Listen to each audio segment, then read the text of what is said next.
Good evening. This is Crime Classics. I am Thomas Hyland. I'm going to tell you another true crime story. Listen. The general just fell out of bed. His name? William Scott Ketchum, Major General, United States Army, retired. So that there'll be no mistake, this is the same William Scott Ketchum who led the famed Ketchum's Raiders against the Seminoles in 1842, who was acting Inspector General of the Department of the Missouri, and the one who did such a bang-up job of recruiting in Harrisburg, Pennsylvania during the Civil War. The general is in agony. In protest against the quick ebb of his life, he's kicking the floor.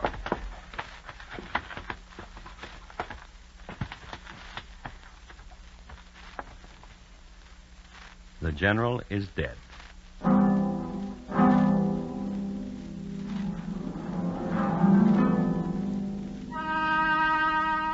And tonight, my transcribed report to you on the final day of General Ketchum and how he died. Crime Classics, a series of true crime stories taken from the records and newspapers of every land from every time. Your host each week, Mr. Thomas Hyland, connoisseur of crime, student of violence, and teller of murders. Now, once again, Thomas Hyland.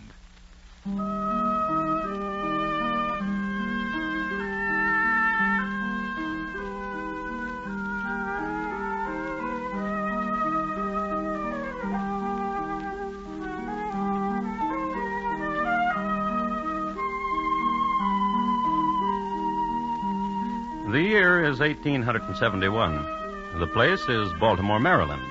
The month, June. No poet in the world, to my knowledge, has ever written a poem about this month in Baltimore. It is hot, it is humid, and the oysters are not in season. And any almanac will show you that in June 1871, had oysters been in season, with eggs and breadcrumbs, they could have been fried on the sidewalks. For most Baltimoreans, it was the season for dipping hands into tepid scrub water to wash the marble stoops. It was the season for sleeping on back porches and Druid Hill Park, the time of sweat and the hand fan, and the usual quota of elderly stout folk dropping dead from the heat. In short, it was a time to get out of there. In a certain house near Charles Street, a lady was preparing to do just that. Her name, Mrs. Wharton. And she was packing to go to Europe.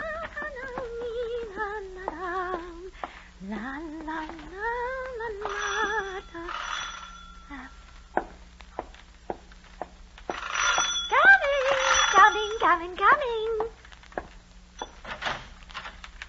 General. Mrs. Wharton. How nice. How very pleasant. Do come in, do. May I present Mrs. Chubb? Delighted. Oh, do come in, you and the General. I've been cooling myself with iced dandelion wine. Do join me. I do not imbibe. I work for the United States Department of the Treasury. Mrs. Chubb needs to keep a clear head at all times. I used to work for the United States Post Office Department, but now I'm with the Treasury. My, that's interesting. And you came all the way from Washington with the General. Perhaps your next position will be with the Army. My dear Mrs. Wharton, I must talk to you. Of course. Will you pardon us, Mrs. Chubb? Is this where you talk to her about the money she owes you? Mrs. Chubb. $2,600. Isn't that what you told me, General? Why don't you pay the General his money, Mrs. Wharton? Mrs. Wharton? Yes? As long as the cat is out of the bag, I thought to bring along the note you signed. I understand you're going to Europe. Get the money, dearie. Why, I have a distinct recollection, General, of having reimbursed She's going to tell you she's paid you the money. Let's not embarrass each other. But there's really no hurry, is there? There's no train back to Washington for hours.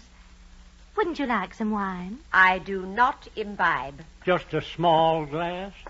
You just sit down and relax. I'll bring you the wine, and we'll chat. You might stop at the cookie jar, too, dearie, for the $2,600.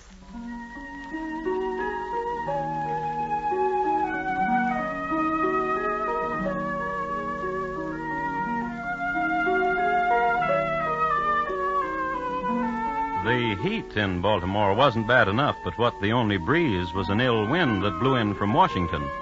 From the point of view of Mrs. Wharton, that is. It should be remarked that Mrs. Wharton was no chicken. She was 50 years old and at an age when petty tribulations could easily bring on an attack of the vapors. Now consider. Here she was packing to go to Europe, and if you remember just a moment ago, she was happily singing. Now descends upon her people who ask her for money. Certainly conducive to vapors, if anything was. But Mrs. Wharton, true to the noble tradition of Baltimore women, of whom I might mention the fabulous Eulalie Bracken, the belle of the Rappahannock, did not permit herself the vapors under duress. Instead, she went directly to her wine cabinet. Right here, and for the next 10 minutes, history only serves up to us a vacuum. We do know, however, that when Mrs. Wharton returned to her guests, carrying a goblet of wine for the General, this remark was made. What took you so long, Mrs. Wharton? Did you stop at the cookie jar, dearie? General. Your health, ladies. And yours, General. Oh, my, yes. General! What are you doing on the floor, General? I can't get up, Mrs. Chubb. Please. What is it, General? Call a physician. I'm ill.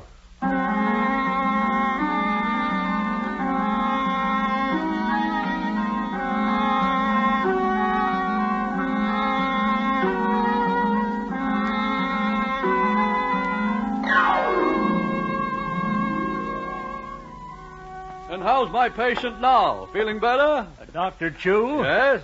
You must do something for me. Anything, General. Convey to Mrs. Wharton my apologies. Tell her I'm so ashamed of myself for falling down on her rug. And tell Mrs. Chubbs to find a room in town. And Dr. Chu. Anything, General. Tell Mrs. Chubb to stay there. Of course. General, Yes? you know what's wrong with you? What? I don't know. I thought perhaps you did. I thought perhaps you had a previous diagnosis. I thought perhaps this was a recurring ailment. I haven't nailed a day in my life, except Out with it. when I was in the swamp chasing the Seminoles. Then I was sick most of the time. Ah, Yes? in the swamps. Cholera morbus. And your present symptoms: sweating, purplishness, weakness, and debility. Cholera morbus recurrent type. Is that very serious? Rest easy. I have the very thing in my bag. You're going to feel like a new man as soon as you take this. Vile-looking stuff. Why is it that all you army men quail at the sight of medicine? Here. Drink this, General. Oh, I'm not going to drink it. General, come on, open. I don't want to. General. Here. Here's some water. Drink it. What kind of medicine was that? Creosote and lime water. How do you feel? It seems... Yes? Suddenly the foreignness is gone. Good, very good. May I get up now? Oh, no. You'll be abed until tomorrow at least. I'll have Mrs. Wharton fetch you a prescription which will work wonders. Goodbye, General. Mrs. Wharton, Coming. I have a message for Mrs. Chubb. Where is she? Must I reveal? Well, I do have a message for her. She imbibed. She can't stop. She's in the rose garden now. I can't get her out of there. But then... Tell her to take a room and stay there. General's orders. And how is the General? He says his furriness is gone. Splendid. I gave him a palliative, a temporary relief. Is he seriously ill? He isn't young anymore, you know. There are no small sicknesses when one gets to be his age, and I'm afraid he can't be moved. He'll have to stay here at your house. But of course, he can stay in my room. I'll use the guest room. And an errand for you, Mrs. Wharton, to the druggist's. Get some tincture of yellow jasmine and give him a tablespoonful every 2 hours. Tincture of yellow jasmine every 2 hours. Goodbye, Mrs. Wharton. Goodbye, Dr. Chu.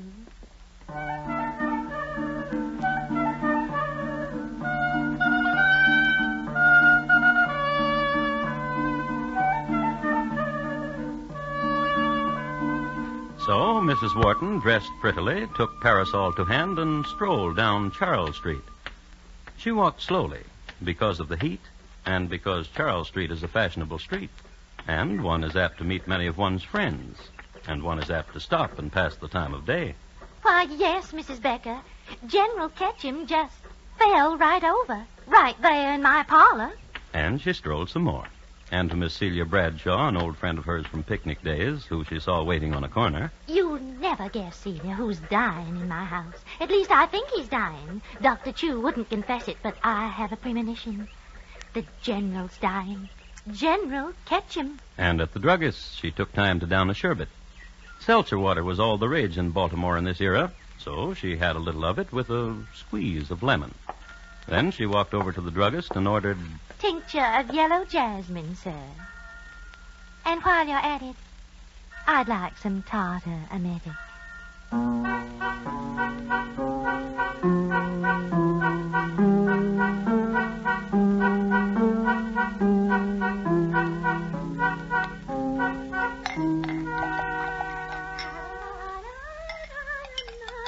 I'm in pain.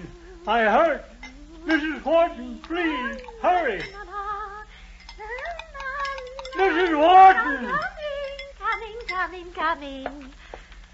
And here we are. Oh, my stomach. The doctor said as soon as you drink this, you'll feel no pain. Please, hurry. Now here, drink this. All of it? Every drop. Come on. Now, General, just a moment ago you were begging for it. Now, every drop, all the way down, the whole glass. General, watch out. You'll fall out of bed. Oh, General, what's the matter? General, you look...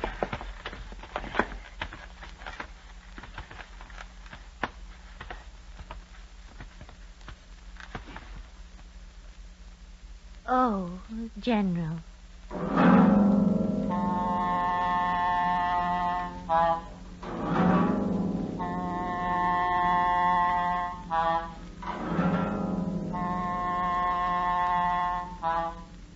The general was dead. Frontiersman, recruiter, quartermaster, dead on the floor. Fini to a military career. And it was then and only then that Mrs. Wharton had the vapors.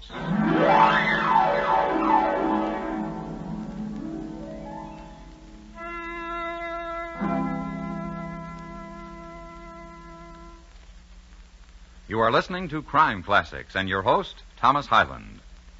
Tomorrow night, get a grip on your favorite armchair and let that sleuthing twosome, Mr. and Mrs. North, face the dangers on their latest murder case. You're invited to solve it if you can, but from where you sit, the dangers will be strictly theoretical. Remember, every Tuesday night on most of these same stations, you have a date with Pam and Jerry North, CBS Radio's family of detectives. And now, once again, Thomas Hyland and the second act of Crime Classics, and his report to you on the final day of General Ketchum and how he died.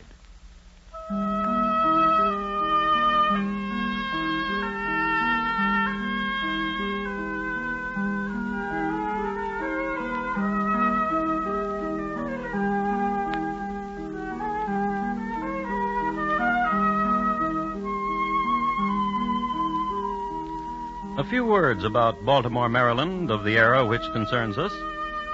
Even in the 1870s, it was one of the medical centers of the world. It is known as the home of the crab cake. Sidney Lanier, Edgar Allan Poe, Henri de Rochefort, alias the French butcher. And, as is well known, has given its name to a bird, the oriole. It is a city of row houses and marble stoops and beautiful women. If from Baltimore, all the more, one of the rapier wits of the time had it of the beauty of the city's damoiselles. It is known that in her earlier days, Mrs. Wharton met neatly the qualifications of the adage, and at 50 she was not to be sneezed at. However, at this precise instant, we may safely assume that the lady presented an appearance somewhat less than comely. For a general had just tumbled out of her bed and died. Fright, horror, dismay, but a few of the things this gentle lady must have experienced. And how nice could a gentle lady look under such circumstances? She was leaning against a bedpost, pressing her temples. from the front door.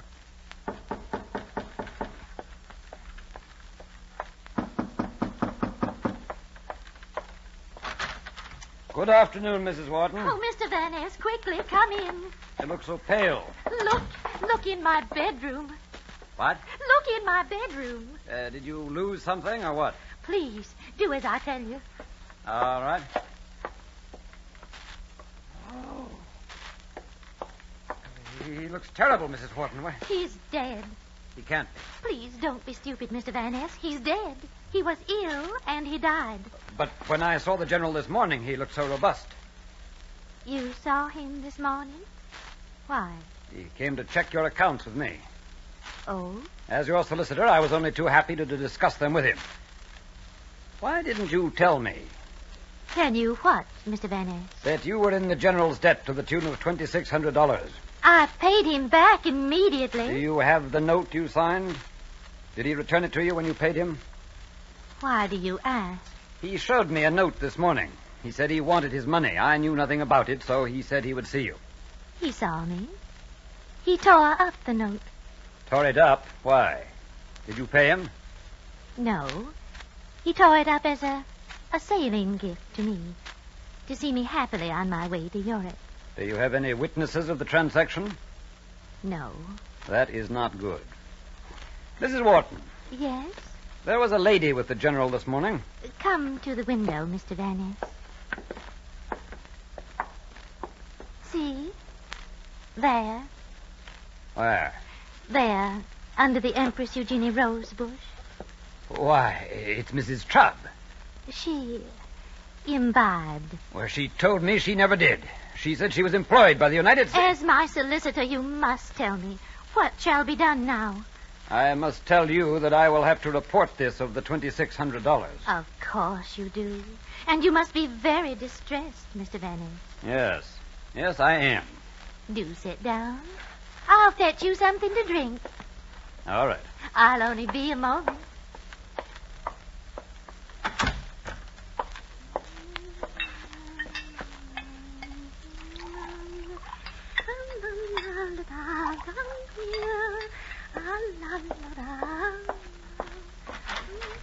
Oh, here, drink this, Mr. Van Ness.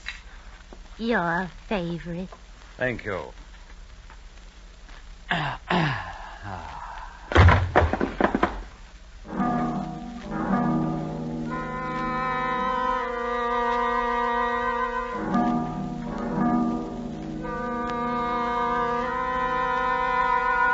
I am happy to report to you that Mr. Van Ness regained consciousness an hour later. He rose to his feet and looked about him. He was quite alone. Through a window, he could see the setting sun. He could also see Mrs. Wharton's rose garden, and in it, Mrs. Wharton, her arms about the waist of Mrs. Chubb, of the United States Department of the Treasury. And the two ladies were walking about the rose bushes. Whenever Mrs. Chubb would stumble, Mrs. Wharton would dab at her face with a handkerchief and assist her to her feet. Mr. Van Ness let his gaze drift from the bucolic scene and went immediately into the boudoir, where was the corpse of General Ketchum. Mr. Van Ness determined that promissory note which he had seen earlier that day was not upon the general's person, so he took himself to the police and to them made charges, and the charges, murder. But I murdered no one. The general took ill at my house, as Dr. Chew. The general was sick, all right. I diagnosed it as cholera morbus recurrent type. The general having been sickly in the Everglades. So you see, I didn't murder the general. Why should I? Because you owed him $2,600. He tore up the note as a gift. You were with him alone when he was dead. You could have destroyed the note yourself. And you call yourself a gentleman. And you call yourself a lady. I am a lady. I work for the United Of course. She drank of the same wine that did the general. And you too, Mr. Van Ness. You got tipsy, and all that happened to her was a few scratches, thorns, Empress Eugenie rosebush thorns. Well, I don't know what came over me. Oh, there, dear, there. You're so sweet, Mrs. Wharton. When you're in Baltimore, my house is your house. Murderess.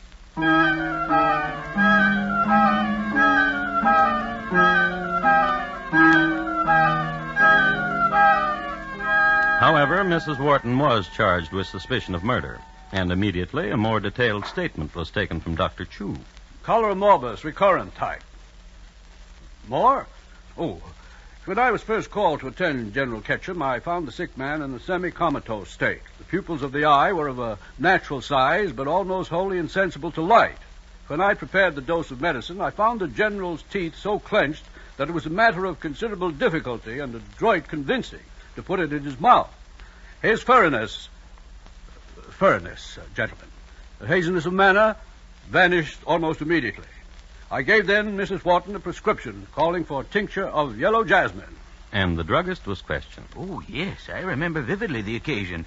Mrs. Wharton entered my store, had a sherbet, some seltzer water over a dash of lemon for heat, tincture of yellow jasmine, and tartar emetic. A word about tartar emetic. It is a deadly poison. I use it externally for wrinkles. As did many ladies of the time. Next came the autopsy. The general's stomach was removed and examined. Two of the greatest internalists of the day, Dr. Williams and Dr. Aiken of the Maryland University, could not agree as to the causes of death by a superficial examination, so it was sent to a chemical laboratory at the Johns Hopkins University. And upon the analysis depended the fate of a lady who just wanted to go to Europe. Of course, the flagellation wasn't complete, but that's the way it happened. All right, hand it to me. I'll put it through the filter. Filtrate. Thank you. I'll wager Dr. Imhoff was astounded, wasn't he? He thought he discovered something. He was prepared to call it the Imhoff effect. Attach this to the hydrogen sulfide, will you? You know what? What? This is the closest I've ever been to a general. His stomach in an Erlenmeyer flask. I did a prima donna once, poisoned by a jealous mother. Arsenic she used. You should have seen the titration on that one. Precipitated. I'll get it. Here. You separate. I say no poison. I say poison for $1. How do we stand now? You owe me 3 from the last 2 analyses. Hand me the muriatic acid. Thank you. Ammonium sulfide? Oh, my. Orange red, Joe. Tartar emetic in the stomach, wouldn't you say? Tartar emetic? Chalk gives the same reaction. Plain, everyday chalk. That's the way my report is going to read. Chalk in the general's stomach.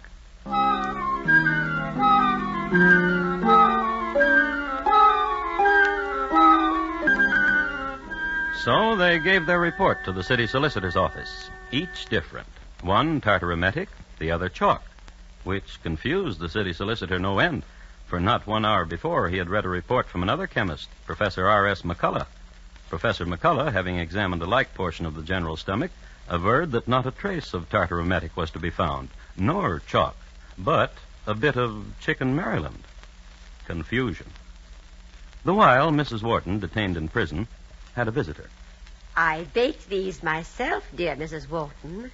Dear Mrs. Chubb. They're wrong about you, what they're saying. What are they saying? That you poisoned him.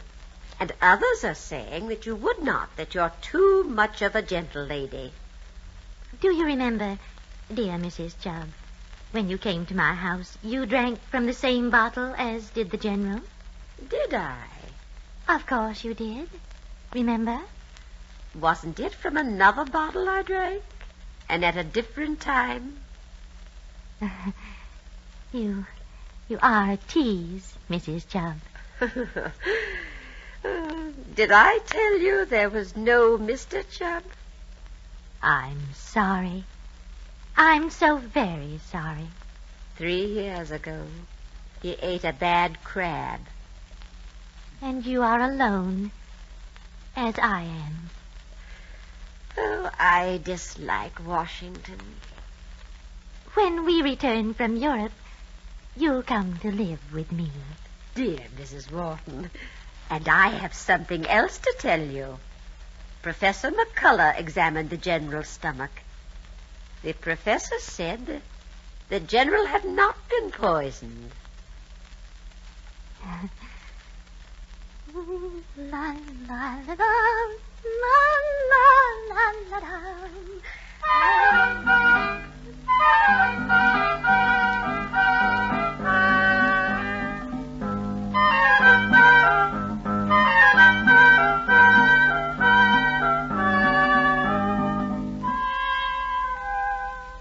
What transpired next, I have in a journal of the day. It is headlined with Doctors Disagree, Learned Men of Science at Variance, Several Schools of Thought. I quote, Dr. Reese, when interviewed, stated that General Ketchum died from cerebral spinal meningitis. On the other hand, Dr. Edward Warren stated that the general had not died from cerebral spinal meningitis. Dr. John R. McClurg attested that the general died of apoplexy from congestion. Dr. Abram Claude clings to the school of tartaremetic poisoning. And Dr. Josiah Simpson, Dean of Baltimore Physicians, has made this statement. I believe the general died from natural causes.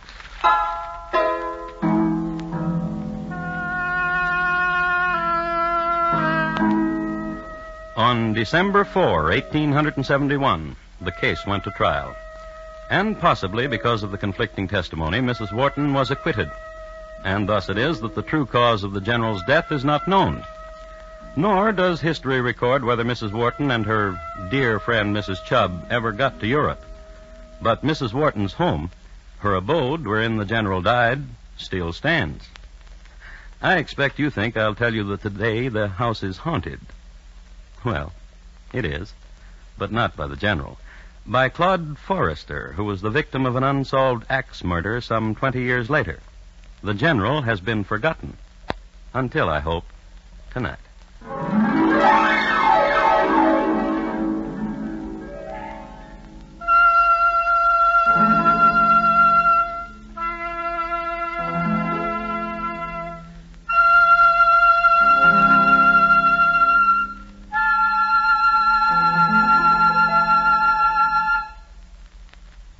In just a moment, Thomas Hyland will tell you about next week's crime classic. General Ketchum, tonight's crime classic, was adapted from the original court reports and newspaper accounts by Morton Fine and David Friedkin. The music was composed and conducted by Bernard Herrmann, and the program was transcribed and directed by Elliott Lewis. Thomas Hyland is portrayed on radio by Lou Merrill. In tonight's story, Paula Winslow was heard as Mrs. Wharton and Russell Simpson as the general. Featured in the cast were Herb Butterfield, Bill Bissell, Sarah Selby, Hy Averback, and David Young. George Walsh speaking. And here again is Thomas Hyland. Next week, Cretfield in the county of Suffolk in England. The years from 1793 to 1804, and the dreadful murders of a father and daughter. Also including a description of the instrument of death. My report to you will be on Mr. Thrower's hammer. Thank you. Good night.